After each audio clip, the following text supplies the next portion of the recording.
Penting saat ini adalah wait and see, yaitu melihat dulu, menunggu dan melihat.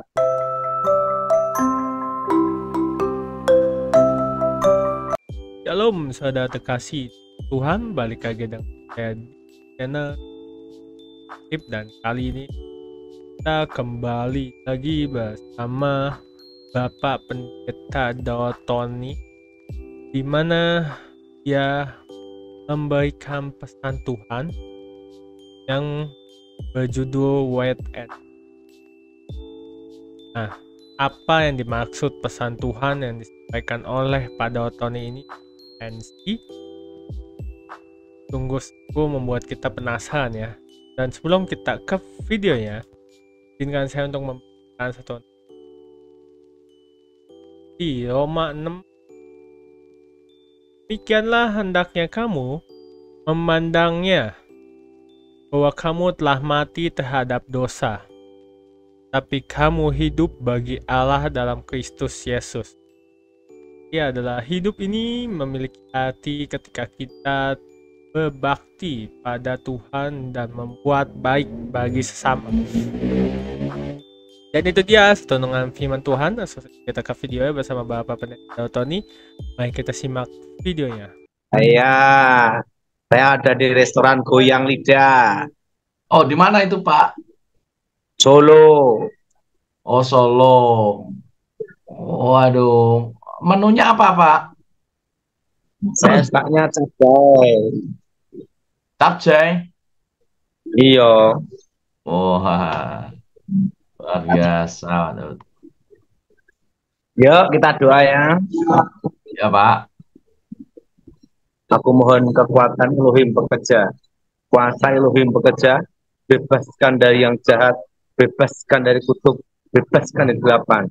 Kuasa itu bekerja, kami semua Tuhan, di dalam nama Yesus. Amin. Lanjut, Amin. Jonas. Ya, Pak. Ada pesan apa, Pak? Atau mungkin ada yang mau dibahas, Pak? Ini Jonas. Ini sekarang udah mulai harga-harga naik itu, Jonas. Iya, Pak. Posisi sekarang adalah deflasi. Daya beli masyarakat turun. Betul? Betul. Nah, dalam kondisi seperti ini, Jonas, kita harus namanya bertahan, berdoa dengan iman. Tuhan memberi kita kekuatan seperti kaki rusa yang mendaki di bukit batu, Jonas. Ya, lagu ciptaan Pak Daud itu ya. Ya, Tuhan memberi kita kekuatan seperti rusa mendaki di bukit apa? Batu. Di Habakuk, Pak ya. Iya. Gimana, Jonas? Nah, deflasi ini disebabkan kenapa, Pak Daud? Pertama, secara ekonomi makro, itu pertama karena global dunia. Ya. Kedua, karena utang negara. Oh, ya. Ketiga, karena banyak namanya bansos. Bansos. Bantuan sosial. Kenapa? Karena kan bukan penerimaan, tapi pengeluaran negara. Iya, Pak. Jelas? Jelas. Jelas, Jonas? Jelas, Pak. Jelas, Jonas? Ya, Pak. Gimana, Jonas? Ya, Pak. Nah, jadi bukan penerimaan, tapi pengeluaran, Jonas. Nah, ya. Apalagi tahun depan itu ada makan gratis bergizi. Program terbaru ya. Itu kan juga pengeluaran, Jonas. Ya, dan itu sangat besar, Pak ya. Nah, itu juga ada pengaruh juga, karena nanti mempengaruhi APBN dan termasuk pendapatan dan pengeluaran negara. Iya. Nah, kalau lihat secara global untuk tahun depan itu inflasinya naik. Globalnya ya.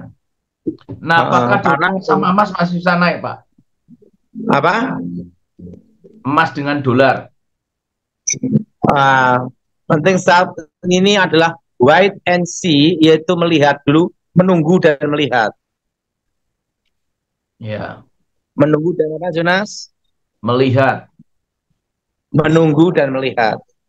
Pokoknya jangan mengambil Langkah. buru-buru sikap keputusan, tapi menunggu, melihat keadaan, wait and see. Ya, Pak. Jadi tahun depan itu nanti perpajakan pasti diperketat, apalagi udah mau sistem kortek. Ya, Pak. Nah, kedua, pajak mau dinaik PPN mau jadi 12%, naik 1%. Nah, itu mempengaruhi dampak dari inflasi juga. Oh, ya. Gimana, Jonas? Ya, Pak. Dampak inflasi. Dan itu mempengaruhi secara global menyeluruh makroekonomi Indonesia. Ya. Ekonomi. Nah, nanti dampaknya kedua nanti di UMKM juga. Nah, sistematik gitu loh. Tetapi yang jelas, untungnya presidennya adalah nanti adalah Prabowo, sehingga mengambil sikap nomor satu keamanan. Jadi negara aman dulu. Ya. Gimana Jonas? Ya, negaranya aman dulu, Pak. Untuk negara apa? Aman Karena dulu. dengan aman itu otomatis kegiatan ekonomi bergerak tahap demi tahap, melambat atau cepat itu tergantung keamanan negara. Ya. Kedua, kepastian hukum. Ya. Semua menunggu wait and see untuk menunggu pelantikan presiden, kabinet yang baru. Ya. Dan terutama sekarang kunci adalah satu, siapa menteri keuangannya. Apa Thomas? Jonas? Siapa menteri keuangannya? Nah, dan kedua, kebijakan fiskal apa yang akan dilakukan. Ya. Nah, itu mempengaruhi sekali dalam keputusan investor untuk masuk Indonesia. Ya. Dan langkah-langkah apa yang dilakukan oleh presiden terpilih itu betul-betul menentukan sekali pasar di global, di dunia. Termasuk investor dari China, Pak, yang rencana juga akan menguasai nanti banyak hal di Indonesia. Semua punya hal. Semua itu akan wait and see untuk menunggu presiden terpilih nanti itu kebijakannya gimana, kepastian hukumnya gimana, kebijakan fiskalnya gimana, itu mempengaruhi semua. Ya. Itu pandangan saya, karena saya kan pernah di pengaman presiden, pernah ada di teman-teman kongko-kongko Mawan Timpres, Dewan Pertimbangan Presiden. Iya. Nah, dan itu sangat menentukan arah, Jonas. Iya, Pak. Gimana pendapat saya, Jonas? Iya, Pak. Masuk akal, Pak. Masuk akal, Pak Daud. Itu sangat menentukan, Jonas. Ya. Nah, menurut Jonas gimana? Itu enggak pendapat saya. Iya, Pak. Jadi memang sekarang ini waktunya adalah untuk wait and see. Tahun depan Indonesia tetap aman. Karena BI kan independen. Beda dengan Iya. LPSK-nya, BPK, OJK kan semua sinergi. Jadi posisi Indonesia aman untuk tahun depan. Aman ya. Tapi gejolak batuk-batuk ekonomi pasti tetap ada.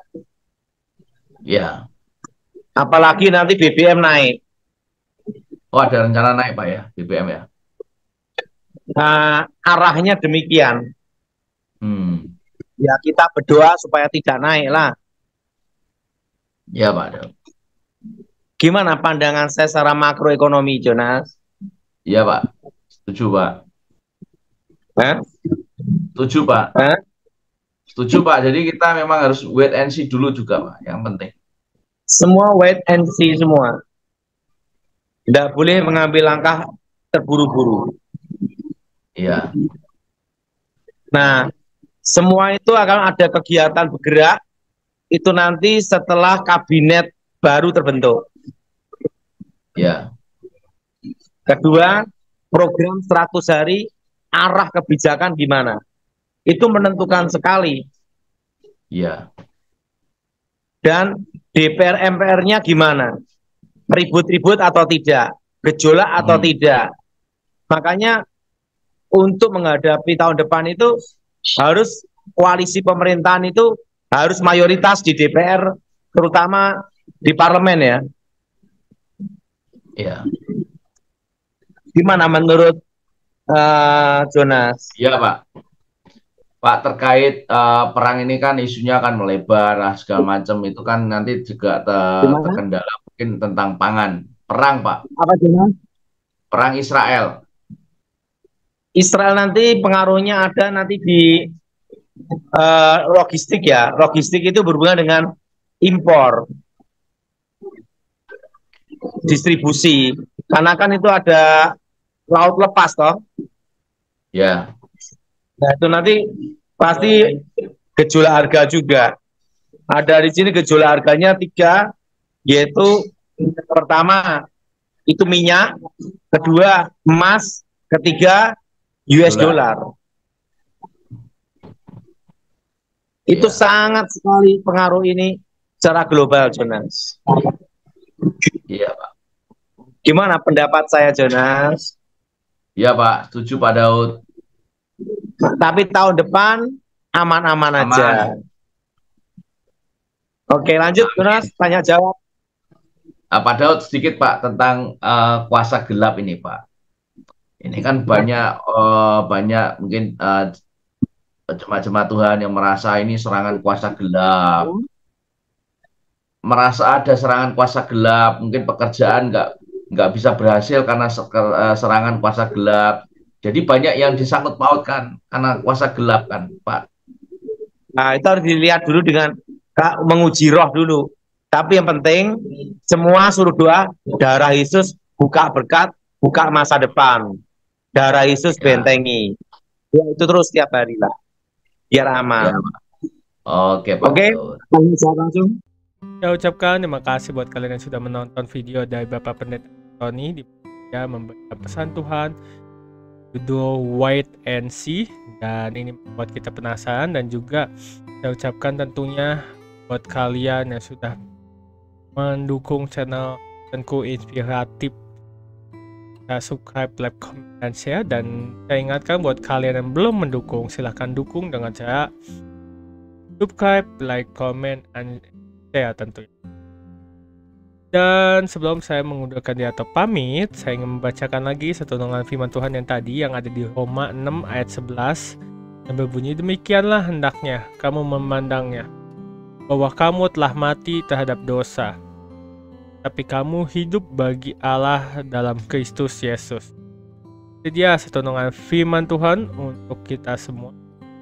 Dan saya udah pamit.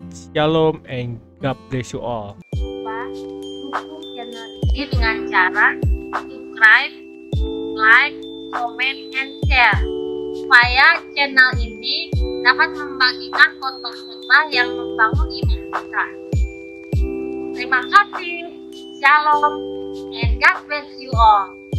Zaharia 9 ayat 9. Bersorak-soraklah dengan nyaring, hai puteri Sion, bersorak-sorailah, hai puteri Yerusalem. Lihat, rajamu datang kepadamu, ia adil dan jaya. Ia lemah lembut dan mengendarai seekor keledai beban yang mudah. Zaharia 7 ayat 9-10. Beginilah firman Tuhan semesta alam, laksanakanlah hukum yang benar dan tunjukkanlah kesetiaan dan kasih sayang kepada masing-masing. Janganlah menindas janda dan anak yatim, orang asing dan orang miskin, dan janganlah merancang kejahatan dalam hatimu terhadap masing-masing. Yohanes 8 ayat 44.